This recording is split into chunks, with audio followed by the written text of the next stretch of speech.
Hello students, welcome to exam mastermind. पिछले lectures में हमने देखा था कि डेबिट और क्रेडिट करने के रूल्स क्या हैं। ट्रिक मैंने बताया था, फॉर्मूला लिखो, asset equal to capital plus liability. Asset बढ़ रहा है तो डेबिट, ये सिर्फ याद कर लो, या फिर रेवेन्यू। रेवेन्यू को क्या बताया था मैंने, रेवेन्यू बढ़ता है तो हम क्या करते हैं, क्रेडिट करते हैं। बस ये दो रूल याद रखें, बाकी अपने आप आ जाएंगे। इधर क्या होगा, क्रेडिट, ये भी बढ़ेगा तो क्या होगा क्रेडिट, घटेगा तो क्या होगा डेबिट, घटेगा तो क्या होगा डेबिट, ये घटेगा तो क्या होगा डेबिट। एक्सपेंस बढ़, रेवेन्यू आ रहा है तो क्रेडिट हो रहा है तो एक्सपेंस क्या होगा डेबिट।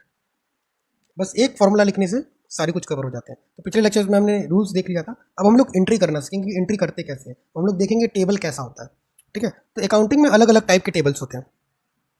ठीक है, एक होता है जर्नल, एक होता है लेजर्स, फिर आते हैं आपके अलग टेबल ट्रायल बैलेंस, उसके बाद आते हैं आपके balance sheets, profit loss account, ये सब अलग अलग टाइप के टेबल हैं बेसिकली, इसमें एंट्री होती है। ठीक है, तो जर्नल्स क्या होते हैं, जर्नल्स वो होते हैं जिनमें हम लोग सबसे पहला एंट्री करते हैं।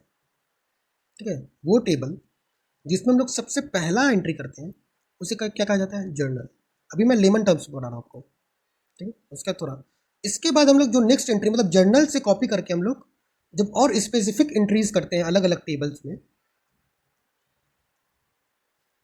ठीक है, इसको छांट छांट के, मतलब इसको, ये जितने भी जर्नल्स में हम लोगों ने एंट्री की है उसको अलग अलग करेंगे। फॉर एग्जाम्पल, कैश का एंट्री हम लोग अलग कर देंगे, बैंक का एंट्री अलग कर देंगे। ठीक है, किसी डेप्टर्स का एंट्री अलग कर देंगे। ठीक है, किसी क्रेडिटर का एंट्री अलग कर देंगे, इलेक्ट्रिसिटी बिल का एंट्री अलग कर देंगे।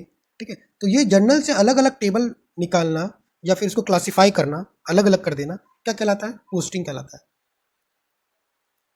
ठीक है, इस प्रोसेस को बोलते हैं पोस्टिंग। और जो ये नए टेबल्स बन रहे हैं इसे हम लोग क्या बोलते हैं, लेजर। ये सब जो टेबल्स आपको दिख रहे हैं, ये टेबल, ये टेबल, ये टेबल, ये टेबल, इसको हम लोग क्या बोलते हैं, लेजर।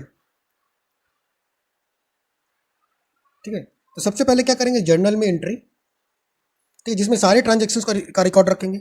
उसका क्या करेंगे, ट्रांजेक्शन्स का क्लासिफिकेशन करेंगे, मतलब अलग अलग टेबल में उसको एंट्री करेंगे, स्पेसिफाई कर देंगे।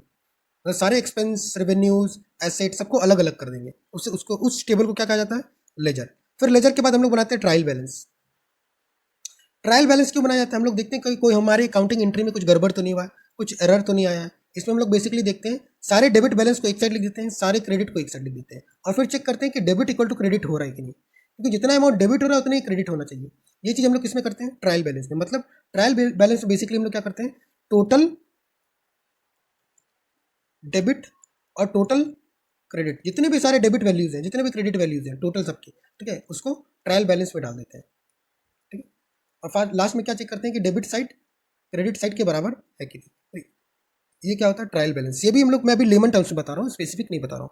ये आगे चल के आपके लेक्चर्स में आएगा, आपको पता चल जाएगा क्या। मैं सिर्फ बता रहा हूँ कि एंट्री का सीक्वेंस क्या होगा। सबसे पहले एंट्री क्या होगी, जर्नल में एंट्री होगी, फिर उसको हम लोग क्लासीफाई कर करके लेजर्स में एंट्री डाल देंगे। फिर टोटल, सबका टोटल, सारे जो टेबल्स आएंगे, जैसे लेजर्स बहुत सारे होंगे, ठीक है, इन सब का टोटल, इनका टोटल, इनका टोटल, इनका टोटल, सारे को कंपाइल करके किस में डाल देंगे, ट्रायल बैलेंस में।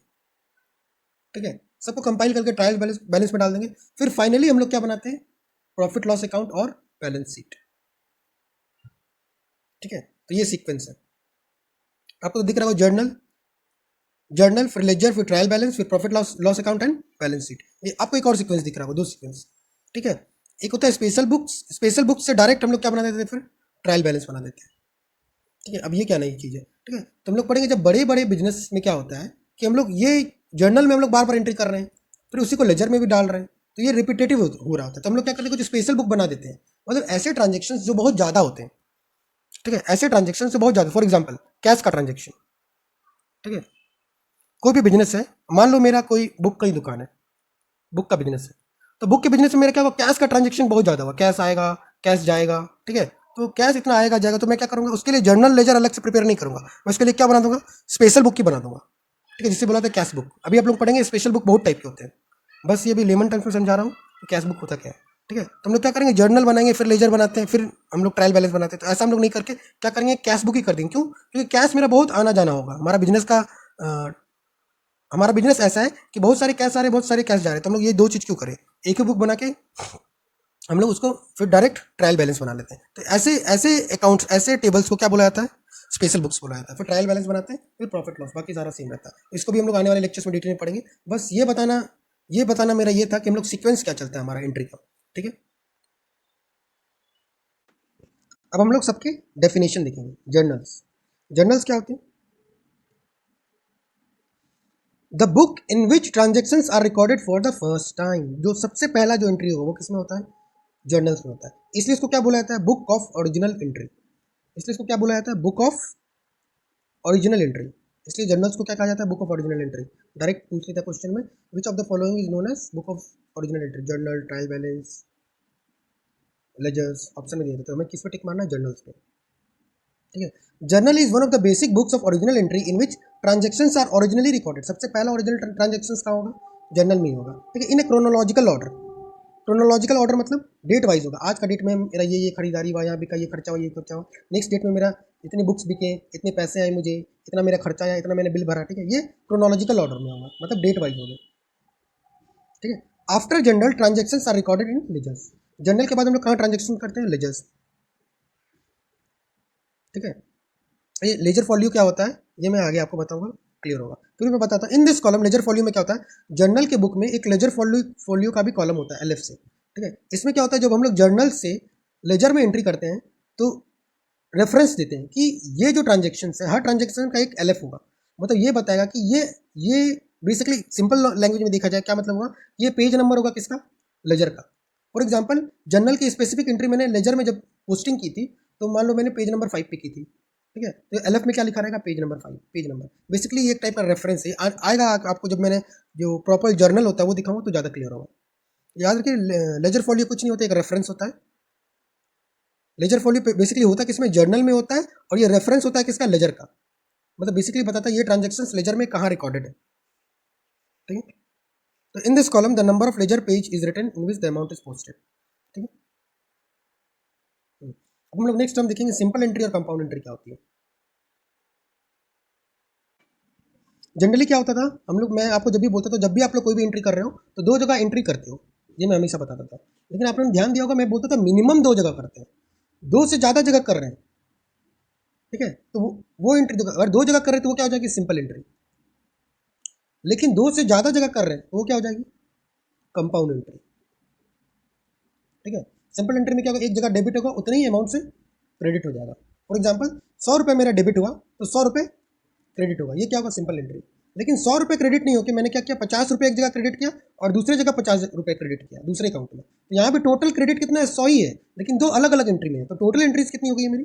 3 एंट्री। तो इस टाइप की एंट्री को क्या बोलते हैं हम लोग? कंपाउंड एंट्री, ठीक है। पढ़ लेते हैं। सिंपल एंट्री क्या होता है? Every transaction affects 2 accounts, one is debited another account is credited, ठीक है। तो ऐसा को क्या बोलते हैं? Simple entry. लेकिन कंपाउंड एंट्री क्या होती है? The entry in which more than one account is debited and more than one account is credited. जैसे मैंने देखा था कि 100 रुपये मैंने डेबिट किया था, तो 2 जगह मैंने क्रेडिट किया था, एक 50 इधर और एक 50 इधर, ठीक है। तो ये क्या हो जाएगी? Compound entry. More than 2 accounts are credited या फिर more than 2 accounts are debited, ठीक है। तो इस टाइप के अकाउंट्स को क्या बोलेंगे? Compound entry. Now we will see. मैं बोल रहा था जर्नल, ये रहा जर्नल। जर्नल का फॉर्मेट, हम लोगों का जर्नल कुछ इस टाइप का दिखता है, ठीक है। ये इमेज मैंने एनसीईआरटी से कॉपी की है। तो देखो जर्नल में क्या क्या रहेगा, बुक ऑफ ओरिजिनल एंट्री में क्या रहेगा? डेट दिया रहेगा, एक डेट का कॉलम होगा, ठीक है। पर्टिकुलर्स में बताएंगे कि कहाँ कहाँ क्या खर्चा हो रहा है। तीसरा कॉलम किसका होगा? लेजर फॉलियो का। यहाँ पे क्या लिखा जाएगा? पेज नंबर किसका? लेजर्स का, क्योंकि ये अकाउंट को हम लोग ट्रांसफर किस में करेंगे? एक अलग अकाउंट में जिसे बुलाया जाता है लेजर।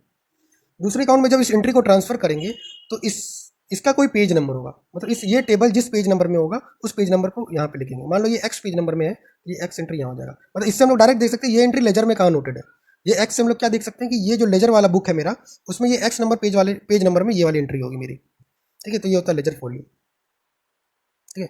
नेक्स्ट अमाउंट क्या होता है? एक होता है डेबिट का कॉलम, एक होता है डेबिट का कॉलम, एक होता है क्रेडिट, कितना डेबिट हुआ कितना क्रेडिट हुआ, ठीक है। ये होता है जर्नल। अब ये इमेज बहुत इंपॉर्टेंट है, ये इमेज से मैं आपको बहुत चीज़ क्लियर करूँगा, ठीक है। अब हम लोग देखेंगे कि ये जो जर्नल है इसमें जो एंट्रीज हैं उससे मुझे ये जर्नल देख के मुझे क्या दिख रहा है? हमें दिख रहा है कि कैश डेबिट हुआ है बाई 5 लाख, और क्या हुआ है? कैपिटल अकाउंट क्रेडिट हुआ है बाई 5 लाख। इक्वल अमाउंट देख रहे हैं, जितना डेबिट है उतना ही क्रेडिट है। ये मान लो 1 जनवरी की बात है, 1 जैन, यहाँ पे मैंने नोट कर दिया। ये ट्रांजेक्शन देख के हमें क्या पता चल रहा है, कैपिटल अकाउंट में क्रेडिट हुआ है। कैपिटल अकाउंट में क्रेडिट कब होता है, जब कैपिटल अकाउंट बढ़े। कैश अकाउंट में डेबिट हुआ है, कैश अकाउंट में डेबिट कब होता है, जब कैश अकाउंट भी बढ़े, क्योंकि कैश क्या है, एसेट है। पिछले लेक्चर्स में मैंने रूल्स कवर किया था, कैश एसेट है और कैश डेबिट हो रहा है, मतलब क्या, बिजनेस में कैश आ रहा है। और कैपिटल अकाउंट क्रेडिट हो रहा है, मतलब क्या, ओनर ने बिजनेस में पैसे डाले। तो पहला एंट्री में क्या दिख रहा है, मान लो ये 1 जनवरी को ये एंट्री मैंने की है, तो इस एंट्री से क्या पता चल रहा है कि ओनर ने बिजनेस में कितना पैसा डाला है, 5 लाख रुपए। क्या डाला है, कैश डाला है। ये डबल एंट्री होगी। तो कैश में क्या हो गया, 5 लाख रुपए आ गए, और बिजनेस कैपिटल अकाउंट में क्या हो गया, 5 लाख रुपए क्रेडिट हो गए। मान लो 2 जनवरी को ये मेरा ट्रांजेक्शन हुआ। ये 2 जनवरी के ट्रांजेक्शन से मुझे क्या दिख रहा है, दिख रहा है कि बैंक में, ठीक है, मेरे पैसे आ रहे हैं, डेबिट हो रहे हैं। बैंक में पैसे क्या हो रहे हैं, डेबिट हो रहे हैं। बैंक अकाउंट क्या है मेरे लिए, एसेट है। बिजनेस का बैंक अकाउंट क्या होता है, एसेट होता है। एसेट में 4,80,000 रुपये आ रहे हैं। आ रहे कहाँ से आ रहे हैं, कैश दिया है मैंने। कैश क्या हुआ, कैश दिया है, कैश कम हो गया। 4,80,000 मैंने कैश से बैंक में डाल दिए। तो 2 जनवरी को क्या दिख रहा है मुझे, मैंने कैश निकाल के बैंक में डाल दिया है। ठीक है, जब आप लोग ईओ बन जाओगे, इन्फोर्समेंट ऑफिसर, ठीक है, ईपीएफओ में, तो आपको ऐसे ही बैलेंस शीट सबका चेक करना पड़ेगा। ऐसे ही आपको टेबल्स दिखने पड़ेंगे कंपनीज के। आपको देख के पहचानना पड़ेगा कि किस तारीख को क्या हो रहा है, कौन से ट्रांजेक्शन हो रहे हैं, ताकि आप फ्रॉड पकड़ पाएं कि क्या चल रहा है, नहीं चल रहा है। ठीक है, तो ये रीड करना आना बहुत इंपॉर्टेंट होता है, बैलेंस शीट रीड करना आना चाहिए। इसलिए मैं आपको रिवर्स प्रोसेस बता रहा हूँ। मैं पहले आपको एंट्री नहीं बता रहा हूँ, पहले मैं आपको दिखा रहा हूँ कि एंट्रीज, ये टेबल्स को रीड कैसे करना है। तो 1 तारीख को क्या हो रहा था, ओनर ने बिजनेस में कैपिटल डाला। मान लो मैंने समझा 1 जनवरी को ये हुआ था। 2 जनवरी को क्या हो रहा है, 2 जनवरी को क्या हो रहा है कि मैंने कैश निकाल के बैंक अकाउंट में डाल दिए। हो सकता है वो कैश, ये ओनर वाला ही कैश हो, ठीक है, तो वो निकाल के मैंने इसमें डाल दिया। 3 जनवरी को क्या हो रहा है, 3 जनवरी को मैंने एक फर्नीचर खरीदा है 60,000 रुपये का। क्यों, फर्नीचर क्या है, एक एसेट है, एसेट बढ़ रहा है तो डेबिट हो रहा है। तो इससे क्या मतलब समझ में आ रहा है कि फर्नीचर खरीदा है मैंने, बेचा नहीं। बेचा होता तो वो क्रेडिट होता। फर्नीचर मैंने खरीदा है तो वो क्या हो रहा है, डेबिट हो रहा है। क्यों, फर्नीचर एसेट है, एसेट बढ़ता है तो डेबिट हो रहा है। तो फर्नीचर मैंने खरीदा है, ठीक है। पेमेंट कहाँ से की है, बैंक अकाउंट से की है। बैंक अकाउंट में पैसे कम हो रहे हैं। जब भी बैंक अकाउंट भी क्या है, एसेट है, एसेट कम हो रहा है तो हम लोग क्या करते हैं, क्रेडिट करते हैं। तो ये होते हैं जर्नल्स, ठीक है। जर्नल्स आप लोग होप समझ गए होंगे। अब जर्नल्स के बाद हम लोग देखेंगे लेजर्स। अब लेजर क्या होते हैं, जैसे ये जर्नल्स हुआ, तो ये आपको एक दिख रहा होगा कैश अकाउंट। इसका हम लोग एक सेपरेट अकाउंट बनाएंगे, कैश सेपरेट टेबल बनाएंगे। अकाउंट जब भी मैं बोल रहा हूँ तो एक टेबल समझ लो, इसी टाइप का टेबल, ये भी एक टाइप का अकाउंट ही है, ठीक है। हम लोग इसका एक अलग अकाउंट बनाएंगे। देखिए कैपिटल, कैपिटल दिख रहा होगा, कैपिटल के लिए भी एक अलग से टेबल बनाएंगे, ठीक है। ये हो गया कैपिटल। अब दिख रहा होगा आपको बैंक, ठीक है, बैंक के लिए भी एक अलग से टेबल बनाएंगे, ठीक है। कैश का तो ऑलरेडी बना चुके हैं। फर्नीचर, फर्नीचर का भी एक अलग से टेबल बनाएंगे, ठीक है। और क्या दिख रहा है आपको, रामजी लाल, ठीक है, इसका भी एक अलग से टेबल बनाएंगे, रामजी लाल का, ठीक है। परचेज अकाउंट, इसका भी एक अलग टेबल बनेगा। तो ऐसे ऐसे हम लोग सबका एक अलग अलग टेबल, स्पेसिफिक टेबल बनाते हैं, ठीक है। तो इन टेबल्स को क्या कहा जाता है, इन टेबल्स को ही कहा जाता है लेजर, ठीक है। जो सब हम लोग अलग अलग जर्नल्स के बाद जो हम लोग क्या करेंगे, ये एंट्री, कैश वाली एंट्री को उठाकर क्या करेंगे, इसमें डाल देंगे। कितना हुआ था, कैश में 5,000 डेबिट हुआ था, तो हम लोग लिख देंगे कैश में 5,000 डेबिट, ठीक है। फर्नीचर में क्या हुआ था, फर्नीचर में 6,000 क्रेडिट हुआ था, तो 6 के क्रेडिट, ठीक है। रामजी लाल में क्या हुआ था, 1,15,000 जो भी हुआ था वो यहाँ लिख देंगे, ठीक है। परचेज में जो भी हुआ था वो उसको वहाँ पे लिख देंगे, ठीक है। बैंक में कितने जमा हुए थे, 4,80,000 जमा हुआ था, तो वो बैंक में लिख देंगे, एंट्री कर देंगे, उतना डेबिट कर देंगे। तो ये जो अलग अलग टेबल हम लोग स्पेसिफाई करते हैं, उसको क्या क्या कहा जाता है, लेजर। लेजर आपको क्लियरली दिखाता हूँ मैं, इस टाइप के होते हैं लेजर्स, ठीक है। लेजर में क्या होगा, देखो ये कैश अकाउंट अलग है, कैश अकाउंट अलग है, कैपिटल अकाउंट अलग है, बैंक अकाउंट है, फर्नीचर अकाउंट है, प्लांट एंड मशीनरी अकाउंट्स है, रामजी लाल अकाउंट से, मतलब हम लोग अलग अलग अकाउंट बना दे रहे हैं। जितनी भी एंट्री है सबकी अलग अलग अकाउंट बना देंगे। इसी को क्या कहा जाता है, सबको लेजर, ठीक है। और जो हम लोग जर्नल से एंट्री उठा के जब लेजर में लिखते हैं उसको क्या कहा जाता है, पोस्टिंग। उस प्रोसेस को क्या कहा जाता है, पोस्टिंग। पोस्टिंग मतलब क्या होता है, लेजर में एंट्रीज करना। एग्जाम्पल, जैसे हम लोग देखते हैं कैश अकाउंट। कैश अकाउंट में क्या हुआ था, कैश अकाउंट में 5,000 रुपीज डेबिट हुआ था। हम लोग देखो कैश अकाउंट में क्या करेंगे, हाँ, कैश अकाउंट में, ये रहा कैश अकाउंट। कैश अकाउंट में देखो 5 लाख रुपीज हमने डेबिट किया है, ठीक है। और देखो ये कैश अकाउंट है ना, कैश अकाउंट है, ठीक है, 5 लाख रुपीज़ मैंने क्या कर दिया, डेबिट किया, डेबिट साइड किया, ये डेबिट साइड है, ये क्रेडिट साइड है। 5 लाख रुपीज़ मैंने डेबिट कर दिया और उसमें स्पेसिफिकेशन क्या दिया, ये 5 लाख रुपए कैश, ये 5 लाख रुपए कैश कहाँ से आए, कैपिटल से आए। मतलब ये समझ में, मुझे ये टेबल देख के मुझे क्या समझ में आ जाएगा, ये जो मेरे पास 5 लाख रुपए भरे हुए हैं, ठीक है, कैश अकाउंट में, वो कहाँ से आया है, कैपिटल से आया है। तो पर्टिकुलर्स में क्या लिखते हैं, जहाँ से वो पैसे आ रहे हैं, ठीक है, कैपिटल में 5 लाख रुपए आ रहे हैं, वो कैश के फॉर्म में, ठीक है। फिर कैपिटल अकाउंट में भी 5 लाख रुपए आए, उसमें उसमें हम लोगों ने क्रेडिट किया था, तो कैपिटल में क्या कर दिया है मैंने, लिख दिया 5 लाख रुपए, किस फॉर्म में पड़े, कैश के फॉर्म में पड़े, तो पर्टिकुलर में क्या लिख दिया, तो कैपिटल में मैंने क्या किया था, क्रेडिट किया था, तो क्रेडिट साइड ही मैंने लिखा है। कैश में क्या किया था मैंने, डेबिट किया था, तो डेबिट साइड ही लिखा है। जनरली डेबिट हमेशा लेफ्ट साइड में होता है, क्रेडिट हमेशा राइट साइड में होता है जनरली, ठीक है। तो ऐसे ही हम लोग जर्नल से क्या करते हैं, लेजर में पोस्टिंग करते हैं। जर्नल से लेजर में यहां से यहां एंट्री करना क्या कहलाता है, पोस्टिंग, ठीक है। अब एलएफ में क्या लिखेगा, मान लो ये पेज नंबर 2 में लिखा, ये कैश अकाउंट पेज नंबर 2 में है, ठीक है। तो यहाँ हम लोग एलएफ में क्या लिख देंगे, कैश अकाउंट यहाँ क्या लिख देंगे, पेज नंबर 2, क्लियर है। तो this is about LF, ledger folio. तब क्लियर हो चुका है जर्नल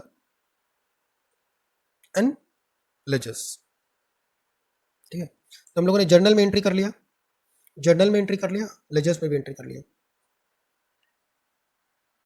अब हम लोग क्विकली एंट्री करना देखेंगे, जो मैंने 4 स्टेप बताए थे पिछले लेक्चर्स में, उसको अप्लाई करेंगे और जल्दी जल्दी एंट्री करेंगे, ठीक है। तो सबसे पहले हम लोग देख रहे हैं कैश डिस्काउंट। कैश डिस्काउंट मैंने पहले कवर किया था कि कैश डिस्काउंट क्या होता है। सपोज करो एक डेप्टर है, सपोज करो एक बंदे ने, मेरा बुक का बिजनेस है, ठीक है, बुक बेचता हूँ मैं। ये बुक मैंने 100 रुपये में बेचा, ठीक है। किसको बेचा, सनी को बेचा। सनी मेरे से ये बुक लेके गया, लेकिन इसने मुझे पैसे नहीं दिए, तो सनी मेरे लिए क्या है, डेप्टर है, ठीक है। अब सनी मुझे पैसे नहीं दे रहा था, तो मैंने क्या कहा, सनी चल भाई तू मुझे 80 रुपये ही दे दे, 20 रुपये मत दे, ठीक है। ये मैं क्या कर रहा हूँ, सन्नी से पैसे लेने के लिए, मुझे पैसे नहीं दे रहा था, तो मैंने क्या किया, सन्नी से पैसे लेने के लिए उसे एक लालच दी, 20 रुपये डिस्काउंट दिया, तो सन्नी ने मुझे पैसे दे दिए 80 रुपये। से लगा कि चलो 80 रुपये देते हैं, 20 रुपये मेरा फायदा है। तो ये 20 रुपये जो मैंने डिस्काउंट दिया, इसे क्या कहा जाता है, कैश डिस्काउंट। कैश डिस्काउंट का मतलब क्या होता है, कैश रिकवर करने के लिए जो हम लोग डिस्काउंट दे रहे हैं, कैश रिकवर करने के लिए जो डिस्काउंट दे रहे हैं, उसे क्या कहते हैं, कैश डिस्काउंट। ट्रेड डिस्काउंट क्या होता है, एक बुक है, ठीक है, इसका एमआरपी 100 रुपीज़, मैंने क्या पहले ही लिख दिया कि मैं 20% डिस्काउंट दे रहा हूँ इस बुक पे, मतलब जो भी आएगा मैं उसको 80 रुपये में बुक दे दूंगा, ठीक है। तो ये 20% मतलब ये 20 रुपये जो मैं डिस्काउंट दे रहा हूँ, वो क्या है, ट्रेड डिस्काउंट। मतलब ट्रेड मतलब क्या होता है, बेचने के लिए मैं जो डिस्काउंट दे रहा हूँ उसे क्या कहता हूँ, कि उसे क्या कहा जाता है, ट्रेड डिस्काउंट, ठीक है। तो एक बहुत इंपॉर्टेंट चीज़ है, हम लोग अकाउंटिंग में हमेशा कैश डिस्काउंट का एंट्री करते हैं और ट्रेड डिस्काउंट का एंट्री नहीं करते, ठीक है। तो कैश डिस्काउंट का एंट्री करेंगे, ट्रेड डिस्काउंट का एंट्री नहीं करेंगे। याद रखिए, अकाउंटिंग में अभी आने वाले लेक्चर्स में क्या होगा कि जर्नल में एंट्री करने में तो प्रॉब्लम ज़्यादा नहीं होगी, लेकिन लेजर में आप लोग देखते हो कि लेजर में बहुत सारे अकाउंट्स होते हैं, ठीक है। तो आपको कन्फ्यूजन होगा कि अरे ये कौन सा अकाउंट है, तो कौन से अकाउंट में एंट्री करूँ। तो एक मैं रूल बता रहा हूँ, अकाउंट्स में जब भी नया टर्म आता है उसका आप एक टेबल बना दो। जैसे कैश डिस्काउंट, मुझे नया टर्म दिखा, मैं कैश डिस्काउंट का टेबल बना दूंगा, ठीक है। कैश डिस्काउंट अकाउंट मतलब उसका टेबल, अकाउंट में लिख रहा हूँ मतलब उसका टेबल है, ठीक है। ट्रेड डिस्काउंट का टेबल बनाएंगे, नहीं बनाएंगे, क्योंकि ट्रेड डिस्काउंट का तो हम लोग एंट्री नहीं करते हैं, ठीक है। तो ट्रेड डिस्काउंट का हम लोग अकाउंट में एंट्री नहीं करते, इसलिए उसका टेबल भी नहीं बनेगा। अब हो गया बैड डेप्ट्स। अब देखो, अब कैश डिस्काउंट में इसकी एंट्री क्या होगी, बताता हूँ मैं। इसकी एंट्री कैसे करेंगे कैश डिस्काउंट की, आप सोचो क्या करेंगे, डिस्काउंट है, वही मैं कैश डिस्काउंट दे रहा हूँ, मतलब मेरा ये लॉस एक टाइप का लॉस है। लॉस को हम लोग कैसे देखते हैं, एज एक्सपेंस देखते हैं, और जब भी मेरा एक्सपेंस होता था तो हम लोग क्या करते थे, डेबिट। ऐसे आपको सोचना पड़ेगा हमेशा। सबसे पहले आपने डिस्काउंट देखा, मैंने क्या बोला था, पहले ट्रांजेक्शन देखो, ट्रांजेक्शन क्या था, 20 रुपये का डिस्काउंट, ठीक है। 20 रुपये का डिस्काउंट था, ट्रांजेक्शन देखा मैंने, 20 रुपये ट्रांजेक्शन, समझ में आ गया 20 रुपये का मेरा डिस्काउंट है, ठीक है। दूसरा स्टेप क्या था, आइडेंटिफाई करो कि कौन सा वो इस पर जाएगा, मतलब कौन सा क्लियर के कौन से कैटेगरी में फिट होगा। तो ये किस में फिट हो रहा है, एक्सपेंस में फिट हो रहा है। और जब भी एक्सपेंस होता है तो हम लोग क्या करते हैं, डेबिट करते हैं, ठीक है। तो ये कैश डिस्काउंट क्या होगा, 20 रुपये हम लोग उस टेबल में क्या करेंगे, 20 रुपये डेबिट कर देंगे। आप लोग सोच रहे हो कि इसका डुअल एंट्री क्या है, ये मैं डिटेल में एंट्री कराऊंगा उसका, इसके सारे एंट्री। इसमें देखो, कैश डिस्काउंट में मुझे शुरू से देखना पड़ेगा, एक बंदा आया, ठीक है, बुक लेके गया, पैसे नहीं दिया, ठीक है, मतलब डेप्टर बन गया मेरा वो, फिर पैसे नहीं दे रहा, फिर उसके बाद मैंने कैश डिस्काउंट दिया। इसमें बहुत सारी एंट्रीज होगी,